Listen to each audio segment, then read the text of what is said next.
Hello again, everyone. This is going to be a bit of a different video for Forever Cinematic because I don't really have any reviews lined up to jump right into right away. There's a couple other things I want to get out of the way first before I commit myself to that lengthy process. But figured I'd fill up the gap a little bit with a little bit of movie news, opinion type of stuff, a little editorial on a couple things, a couple movies that are coming up, some things that are just swirling around, and figure I'd throw some opinions out there to see if we can serve some discussions on this stuff. But first off, just talk about a couple of the films that are coming up shortly, pretty much next month type of stuff. Because obviously there's The Amazing Spider-Man 2, which my thing for this year is to try to avoid the deluge of footage and content and all this stuff that they throw like half the movie at you before you ever step in the theater, and I'm trying to really avoid that, watching these 3 or 4 minute long extended trailers and these be like, oh, here's the first 10 minutes of the movie. It's like, I don't want to watch that. I don't want to sit there and watch like half the movie before I get into the theater. It really kind of sours the experience a little bit for me with a lot of things I saw last year. So I want to kind of be as close-knit as I can. Just watch the trailers and nothing else. I don't want to watch clips, no TV spots, just the trailers, and that's it. So I've not watched a whole bunch of footage for Amazing Spider-Man 2, and I've heard some. There's already some reviews out saying a little bit of this, a little bit of that, and it could be potentially very good, big spectacle. But it sounds like the story might not be as strong and solid as the first film had. But I'm still very interested in seeing it. I loved the first film. I thought I did everything spectacularly right for my kind of tastes. A lot of great things, in my opinion, that films did right, and it surprised me in a lot of different ways. And after that, I think Godzilla comes out in the middle of May and everything, and goddamn, can they cut a trailer for that movie? It's like, I keep seeing the trailers, and it's like, I had no interest in a Godzilla movie. I'm not a big Godzilla movie guy. I've only ever seen the 1998 version, which, whatever the case, haven't seen it in eons and eons. But they cut together a hell of a fucking trailer, and the movie seems epic. The movie seems fucking scary and massive in scale. It just looks like this could be a hell of a fucking movie. The trailers are doing everything for me right, so I'm very much intrigued on seeing Godzilla. And it's like, because I was like, last year people keep announcing casting news and everything. It's like, what does it matter who's cast in a Godzilla movie? But when you see someone like Bryan Cranston holding his own, pretty much he's the center of the trailers and everything. Why the hell not cast some great actors in a Godzilla movie? You need characters to move forward a plot. Godzilla can't do it on himself. He's the plot point in the film. He's not the characters, not the story altogether. You need characters portrayed by good actors to make it worthwhile. So prove myself wrong there. And obviously there's the X-Men Days of Future Past coming out, which there's so much talk going on about this film. There's so many things are just pouring out every single day. A little bit of news tidbits here and there and everywhere. And like I said earlier, I didn't want to watch a deluge of footage, but I think watching the third trailer for the film was just a little too much.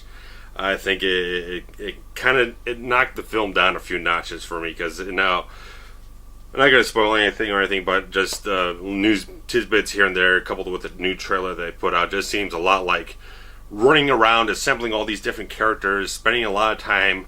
Oh, we gotta go get this guy, then we gotta go get this guy in this timeline, and go grab this person, break them out of this place, and break them out of that place. It just seems like a lot of running around and assembling different characters, like it's almost like a caper movie or something like an Ocean's 11 or Blues Brothers type of thing. Like, we gotta go on the road and grab these people and grab this person and grab this stuff, instead of getting people together, moving a story forward. Just, that's the way it's kind of coming off on me.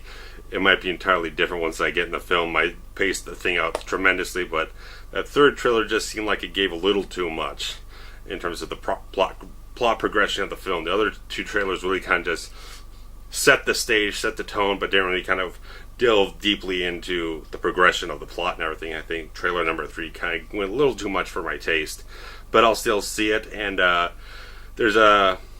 I'm still not saying for certain, because there is a couple weeks left, but weeks go by faster than you think. I kind of want to try, maybe do the retrospective on the whole X-Men film franchise. Like I said in an earlier video, I do have to sit down and watch a number of the films again to really kind of get an opinion of them. Like, that's current and everything, something fresh in my mind to actually talk about them at length. And but it's in my mind to try and do it, to try and prep myself to get to that point. We'll see what happens, because there's a lot of films in that franchise, and I already reviewed the Wolverine last year, so it'd be slightly redundant if I do that. So I just want to figure out exactly what I want to talk about in terms of what films I want to cover, which ones I don't. X-Men Origins Wolverine probably have no reason to cover it, probably has no bearing whatsoever on this movie, but we'll see what I figure out the next couple of weeks. As a placeholder for that, because I mentioned Oliver Harper's YouTube channel on here, he does tremendously good movie review retrospectives and reviews, like sort of mini documentaries on the films, and him and one of his friends are doing great audio commentaries on the first 3 X-Men films. They've done a hell of a job. It's very entertaining, but also very insightful, very informative type of stuff. I enjoy them very much, and they just put out the commentary for X3, The Last Stand, so I'll be listening to that shortly. So you can go check out Oliver's stuff, listen to those commentaries. That might tide you over until I figure out what the heck I'm doing with this retrospective thing. And Fox is talking about doing spin-off movies with Deadpool and Mystique and Gambit. I love Gambit. Gambit is probably my favorite X-Men character, because you got Wolverine, who's fucking awesome and everything. He's got that shady background, but he's also an honorable type of guy. With Gambit, he's the type of guy who's like, you don't know what to make of the guy. He has that shady background, but he doesn't have that honorable, noble side. He is a thief. He's born from a thieves guild and everything. So he's very mysterious and everything, and just very shady, and I like the character a lot. I thought Taylor Kitsch did a fairly good job with what material he had in X-Men Origins Wolverine. He just didn't really have anything really to work with to make it all that good of a performance. I think given another shot, he probably could do a hell of a lot better job with a better script. But producer Lauren Schuler-Donner keeps saying she wants Channing Tatum to be Gambit, and it's like, could you choose a worse fucking casting choice than him? I mean, I thought he did a good job in the G.I. Joe sequel, working off of Dwayne Johnson, that they had a lot of good chemistry, a lot of good charisma. But outside of that, those few scenes of that one film, I've never seen Channing Tatum give anything but the most wooden, hollow, dead as fuck performance. He does not have the charisma, the swagger, the style, and everything to be Gambit whatsoever. No. I don't want to see Channing Tatum attempt a Cajun accent either. I just don't. I think it's a terrible idea. Move on. Find someone with a lot of talent as an actor and as a physical type of presence and everything. You put into someone like Taylor Kitsch. Obviously, Taylor Kitsch has had terrible box office luck in recent years. But as someone of his talent, who can, like Hugh Jackman in the first X-Men, can really be a good guy who's really good talent that you don't know too much about, who can really kind of rise into the character, just kind of like take the character on, envelop the character, and really kind of grow with them. So I think that could be something cool. But let's talk about the new Friday the 13th movie over at Paramount. They supposedly hired director David Bruckner, who did a segment in the VHS movie, which I've not heard all that stellar things about, kind of mediocre things at best. And his segment in VHS was a found footage segment of the film, which further solidifies the idea that they're going with a found footage Friday the 13th movie, which I don't think is a good idea. I know they're dead fucking cheap to fucking make, but I don't give a fuck. I don't give a fuck about found footage. I've watched two found footage movies in my entire life, Blair Witch Project and Cloverfield, and that's because they had tremendous marketing campaigns that really enticed my interest. Nothing else in the entire found footage genre has ever tempted me to go check them out whatsoever. Even if it's a Friday the 13th film, I'm not going to be interested. I just don't want that. I want someone to actually do a Friday the 13th movie the way a Friday the 13th movie is supposed to be done, the way it was done back in the day, like Friday the 13th Part 2 or Final Chapters, stuff like that gets back to the roots of the franchise, makes Jason scary, make him frightening, make him chilling. Someone who can do suspense and terror the right ways to really make Friday the 13th, again, stand up to be one of my favorite slasher franchises of all time. I don't know. I don't think found footage approach is going to do anything for the franchise. It's probably just going to like another dead, hollow fucking direction that like the remake tried to go in and failed and did nothing right, and so on and so forth. I'm getting a little breath, but there was a moving on to other news. The 20th Century Fox kind of wants to go ahead and obviously they want to do Die Hard 6, which I'll mention a little something else about that, but there's a rumor going around saying they want to get Samuel L. Jackson's character from Die Hard with a Vengeance worked into the script. I got no problem with that. If they can inject Jackson's character of Zeus Carver back in the film, I think that'd be a great shot of adrenaline and charisma and everything and intensity. But if you're just trying to shoehorn him into the script where he doesn't naturally fit into it, they just want to put him in there just to have another kind of buddy cap dynamic in the thing, it's not going to turn out well. If you do things that don't organically, naturally flow into the story, it's just not going to fit.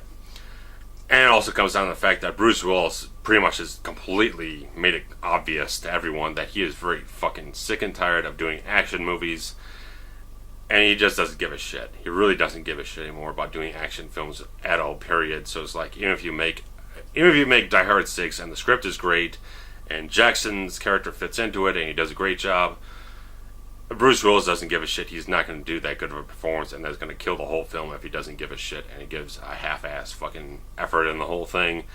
That's my opinion on that. But I've only ever seen the first 3 Die Hard movies. I had no interest in Live Free or Die Hard, no fucking interest in Good Day to Die Hard. I don't think you're going to get me out to see Die Hard 6. I just don't think so. I don't care. If Bruce Willis doesn't care, why the fuck should I care? And it just, like, I didn't even like Die Hard with a Vengeance all that much because it didn't really feel like a Die Hard movie. I loved the first film. I'm a big fan of the second film.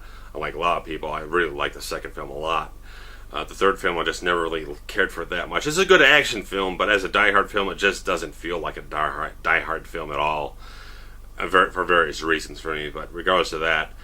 But obviously there's a lot of things they have to overcome to actually make a good Die Hard 6. They got to get a very good action director, a very good script, and a lot of good technical elements involved with the film, because from everything I've heard about the 5th film, it was terrible in every single technical level, and looked like Bruce Willis just gave no shit what the fuck ever. And I just heard nothing good about Die Hard 5. So you'd have to do a hell of a lot of good things to make Die Hard 6 really stand out and be a proper closure for the franchise, one way or another. But whatever the case, that's really about all I have in terms of opinionated movie news. I do want to... The one review I kind of want to get around to was a film I saw recently called Solomon Kane, a really excellent freaking sort of fantasy adventure type of movie. Gritty, dark, demonic type of stuff going on. I really like the hell out of it. And next weekend I'm going to be at C2E2 here in Chicago. Gonna just have a good time, because I went to conventions about 2 years ago, C2E2 and Wizard World Chicago Comic Con. Like, those are the two best days of my whole year. They really felt like a single day fantastic vacation for me. They just go around and just be enveloped in all this enthusiasm and passion and everything. Just like, it's refreshing. It's very much something that's like, even if it's just one day, it's very refreshing for me. And I'll be able to, one thing that really tipped the scales a little bit for me was that Brad Jones, the CinemaSnob.com, he'll be there. I met him at the Wizard World Chicago Comic Con in 2012. I'll be happy to stop by and check him out again. This time I'll actually bring a camera with so I can snap a photo or something. So, document the occasion. I didn't have a camera or anything last time. But I'll hopefully pick up some posters to freshen up the background. I got a couple of them in mind, and hopefully be able to find them at decent prices. But that's about all I have for you at this time. Definitely Amazing Spider-Man 2, Zilla, X-Men Days of Future Past, and there's some other things coming up later on in the summer that I'll be checking out, and we'll see what else snags my interest in the near future. But you will not see me going to see that Turtles movie, that Ninja Turtles movie. I am not interested in it at all, period. I'm not going to go on about it, I'm not going to rant, I'm not going to go into that thing, but I'm not going to go see that. No, I have no interest whatsoever. I'm giving Transformers 4 a shot. I'm going to give it a shot. Might not work out, but I'm going to give it a shot. Beyond that, I don't know what else. So, whatever the case, before I go on, rambling around in circles, that's all I got for you this time. And once I get some other editing projects out of the way, I'll get you up to speed with a new, fresh review for something. And hopefully be exciting and interesting, and we can spark up some discussions. And I'd like to hear what you guys think about some of these news tidbits I ran down for you. What do you think about doing a Die Hard 6 with Samuel L. Jackson, found footage Friday the 13th movie? Think that is a good idea or not? And various other things. What do you think about some of these upcoming films I'm talking about? And blah, blah, blah. Check things out. Any links I mentioned, they'll be in the description below, so check those out. And I'll catch up with you sooner or later. Take care. Bye-bye.